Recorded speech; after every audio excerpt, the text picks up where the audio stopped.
نساؤكم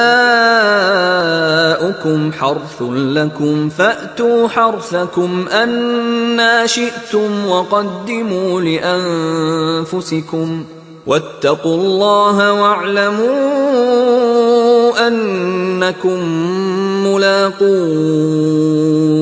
وبشر المؤمنين۔ نساؤکم حرث لکم، تمہاری بیویاں تمہارے لیے کھیتیوں کے مانند ہیں، جیسے کھیت میں بوتے ہو فصل کاٹتے ہو، بیویوں کے ذریعے سے اللہ تعالیٰ تمہیں اولاد عطا کرتا ہے۔ فاتوا حرثکم انا شئتم، تو جو بھی کھیتی والی جگہ ہے ادھر تم جاؤ جدھر سے چاہو، یعنی اس میں یہ ہے کہ کوئی رکاوٹ نہیں ہے، وہ داہنی طرف سے بائیں طرف سے جدھر سے بھی ہو، لیکن ہو وہ فرج کے اندر، وہ وقت کے اندر معاملہ نہ ہو۔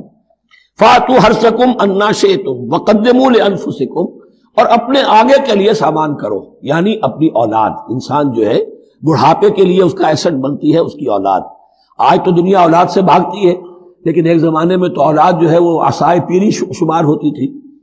وَقَدِّمُوا لِأَنفُسَكُمْ وَاتَّقُوا اللَّهَ وَاعْلَمُوا أَنَّكُمْ مُلَاقُوهُ، اور اللہ سے کا تقوی اختیار کرو۔ ابھی آپ دیکھیں گے کہ جو حکم بھی شریعت کا آئے گا بار بار تکرار کے ساتھ جو ہے اس میں تو تقوی کا ذکر بار بار آئے گا کہ ایک قانون ہے، اس کی قانونیت ہے، ایک ہے تقوی۔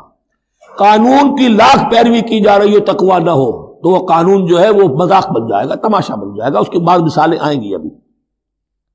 وَاتَّقُوا اللَّهَ وَاعْلَمُوا أَنَّكُمْ مُلَاقُوهُ، اور اللہ کا تقوی اختیار کرو اور جان لو تمہیں اس سے مل کر رہنا ہے، حاضر ہونا ہے اس کے جناب میں۔ وَبَشِّرِ الْمُؤْمِنِينَ، اور اے نبی اہل ایمان کو بشارت دے دیجئے۔